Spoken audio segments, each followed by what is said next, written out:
Ikaw si Monique, ano? Opo. Ako si Olga.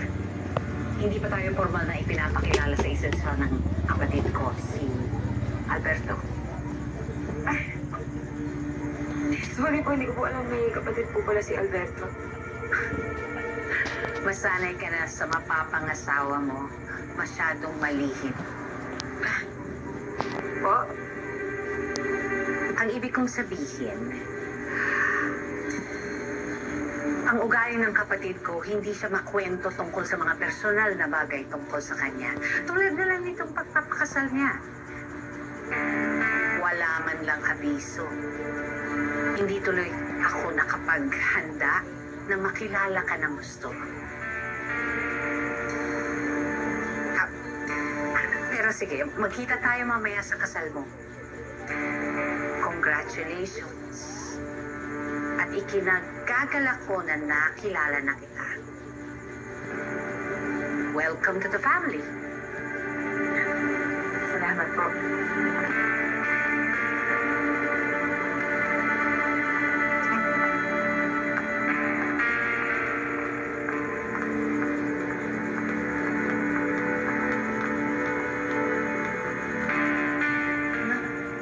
Sinikausap mo.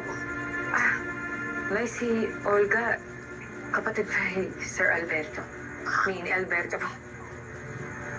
Handa ka na ba, anak?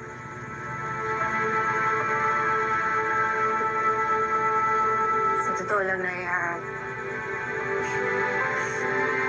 hindi ko alam kung paano ko i-proseso lahat. Ang bilis po lang ng mga pangyayari eh. Kung kami nga eh, nahihirapan tanggapin na ikakasal ka na. Ikaw ba kaya? Ikaw na ikakasal. Eh, ngayon nak na magbubukas na panibagong kabanata sa buhay mo. Maraming pagbabago ang nangyayari. Pero hindi ka makakapusay kung lagi mong binabalikan ang nakaraan. Mas maganda siguro kung magpaalam ka na dito. Isara mo yun na yung nakaraan mo. At harapin mo na yung kinabukasan mo.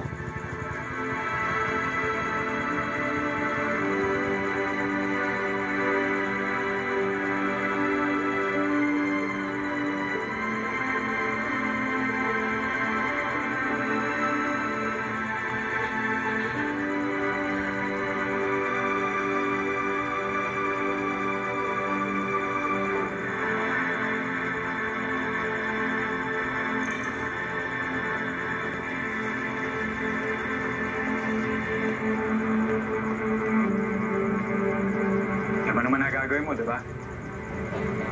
Ikaw na bahala dyan, ha?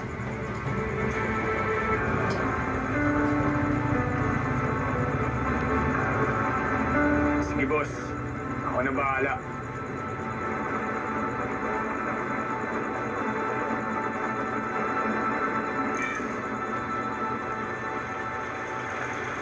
Kahit pahangin ka muna, ha?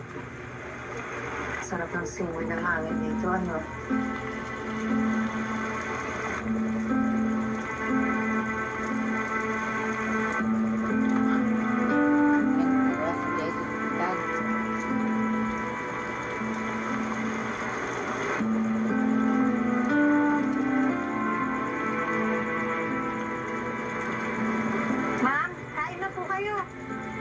Sige, salamat.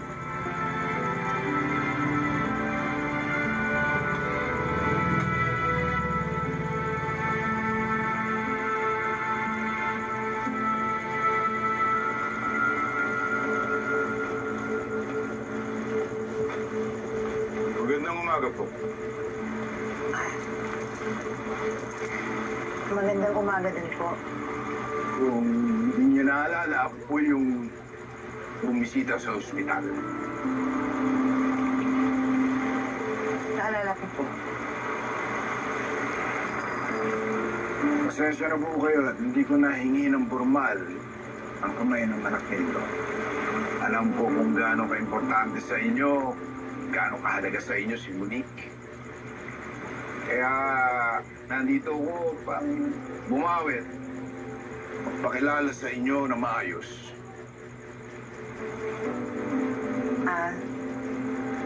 sana rin po naiintindihan ninyo kami kasi bigla-bigla din po kasi mga pangyayari.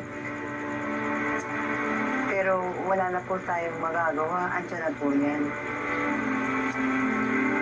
Naintindihan ko naman po dahil ngayon lang nga tayo nagkakilala.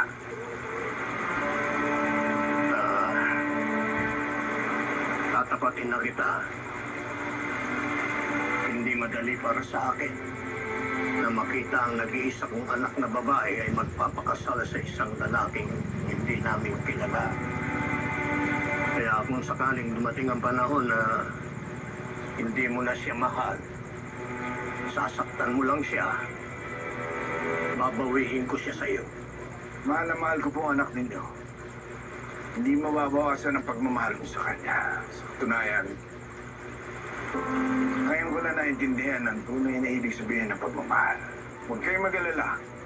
Aalagaan ko po si Monique. Mamahalin ko siya habang buhay. Pangako po yan.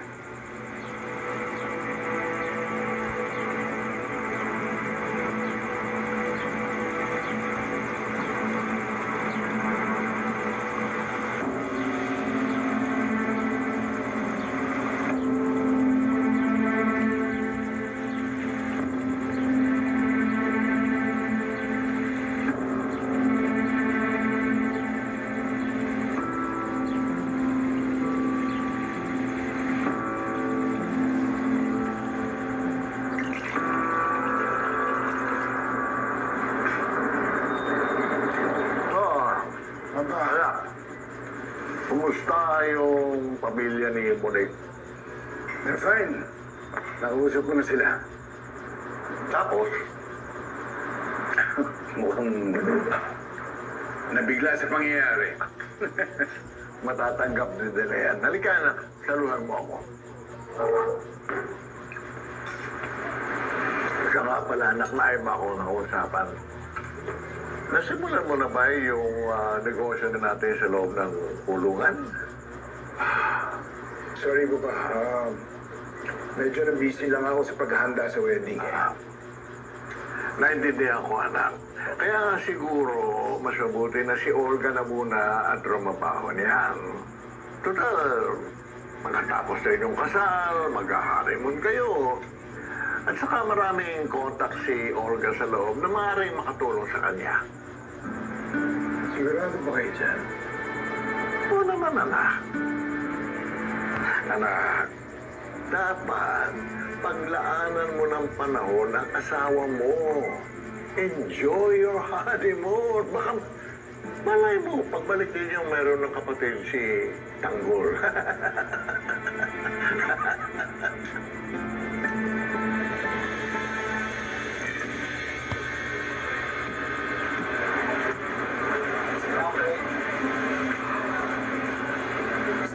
Oh!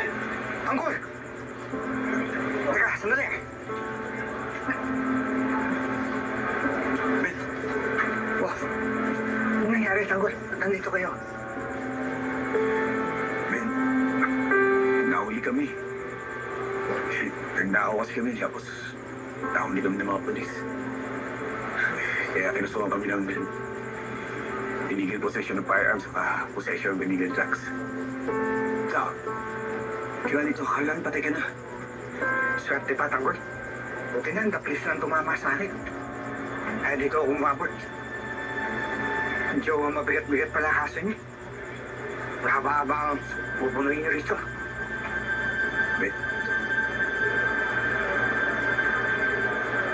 Mukhang tabi na dito. Mukhang pag-iinit ang papel. Hindi na kailangan sana namin na tulong mo eh. Kasi matulungan mo sana kami. Sige, Tanggol. Mas masabing si Mayor. Aarborin ko kayo. Sana pagbigyan ako. Salamat, Besh.